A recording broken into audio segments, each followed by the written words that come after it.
अष्टावक्र गीता अध्याय 16वां।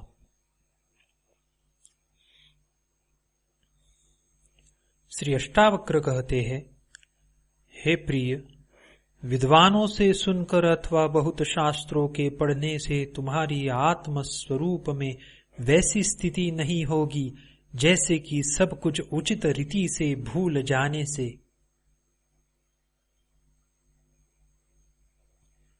कर्म भोग करो या समाधि में रहो, पर चूंकि तुम विद्वान हो अतः तुम्हें चित्त की सभी आशाओं को शांत करना अत्यंत आनंदप्रद होगा।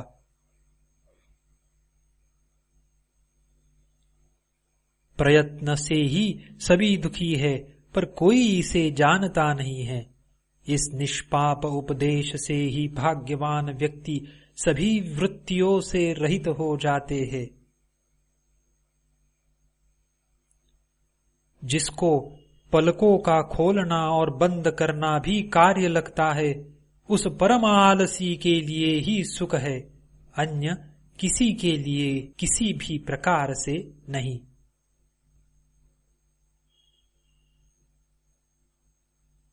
यह करना चाहिए और यह नहीं। जब मन इस प्रकार के द्वंद्वों से मुक्त हो जाता है, तब उसको धर्म, अर्थ, काम और मोक्ष की अपेक्षा यानी इच्छा नहीं रहती। न विषयों से द्वेष करने वाला विरक्त, नहीं विषयों में आसक्त रागवान, वह तो निश्चय ही विषयों के ग्रहण और त्याग से विहीन है। जब तक विषयों के ग्रहण और त्याग की कामना रहती है, तब तक संसार रूपी वृक्ष का अंकुर विद्यमान है। अतः विचारहीन अवस्था का आश्रय लो।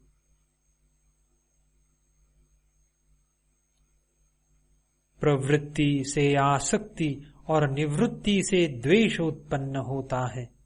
अतः बुद्धिमान बालक के समान निर्द्वंद्व होकर स्थित रहो।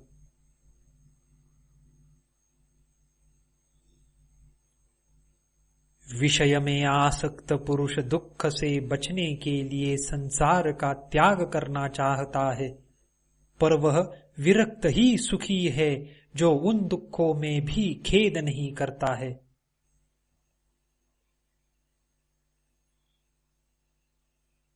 जो मोक्ष भी चाहता है और इस शरीर में आसक्ति भी रखता है, वह न ज्ञानी है और न योगी, बल्कि केवल दुख को प्राप्त करने वाला है।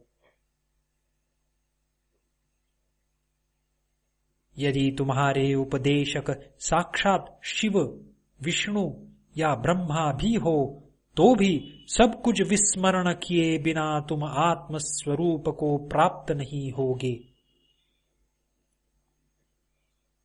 अध्याय 16वां समाप्त।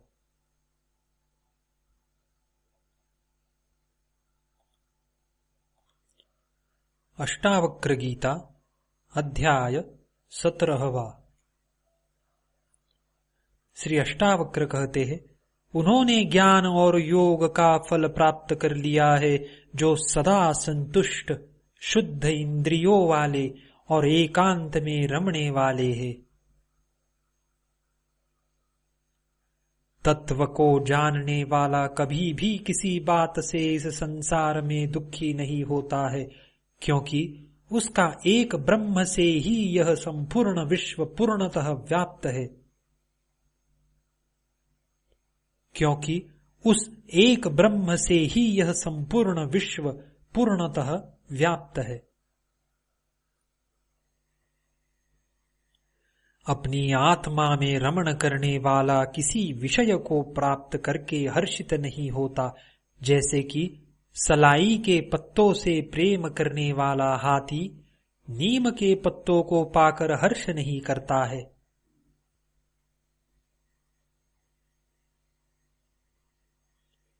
जिसकी प्राप्त हो चुके भोगों में आसक्ति नहीं है और न प्राप्त हुए भोगों की इच्छा नहीं है, ऐसा व्यक्ति इस संसार में दुर्लभ है।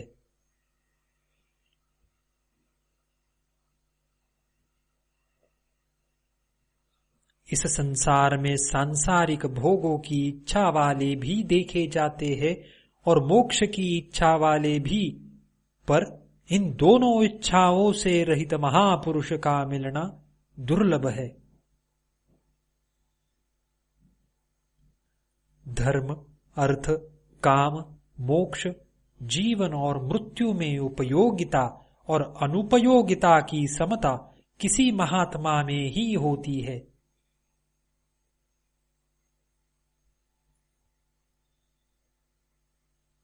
न विश्व के लीन होने की इच्छा और न ही इसकी स्थिति से द्वेष। जैसे जीवन है उसी में आनंदित और कृतकृत्य रहते हैं।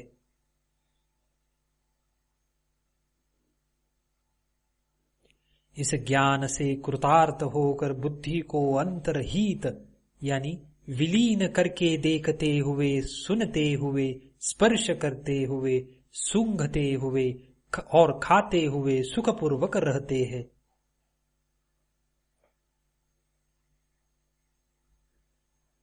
दृष्टि को शून्य और अस्थिर इंद्रियों की चेष्टा को नष्ट करके इस अशक्त संसार रूपी सागर से न तो आसक्ति रखते हैं और न ही विरक्ति।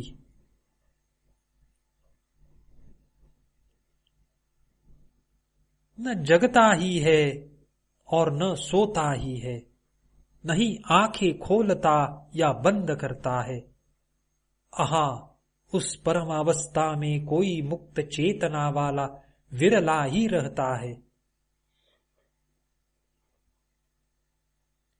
सदा स्वयं में स्थित, सर्वत्र स्वच्छ प्रयोजन वाला, समस्त वासनाओं से मुक्त, मुक्त पुरुष सर्वत्र सुशोभित होता है।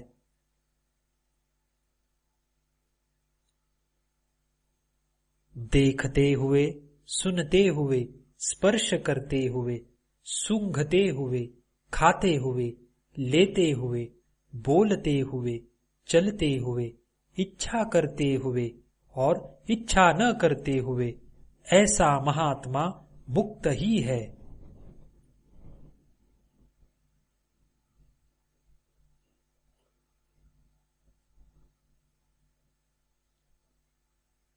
न निंदा करता है और न प्रशंसा करता है, न लेता है न देता है।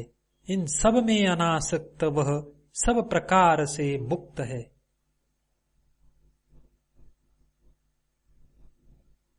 अनुराग युक्त स्त्रियों को देखकर अथवा मृत्यु को उपस्थित देखकर विचलित न होने वाला, स्वयं में स्थित वह महात्मा मुक्त ही है।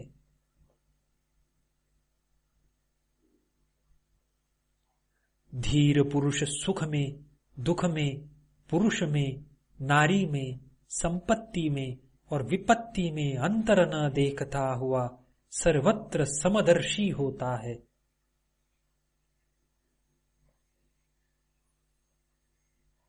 क्षीण संसार वाले पुरुष में न हिंसा और न करुणा, न गर्व और न दीनता, न आश्चर्य और न क्षोभ ही होते हैं।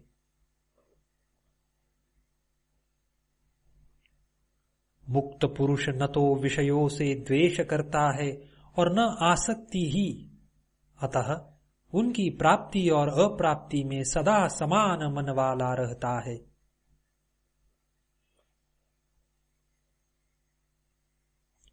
संदेह और समाधान एवं हित और अहित की कल्पना से परे शून्य चित्त वाला पुरुष कैवल्य में ही स्थित रहता है।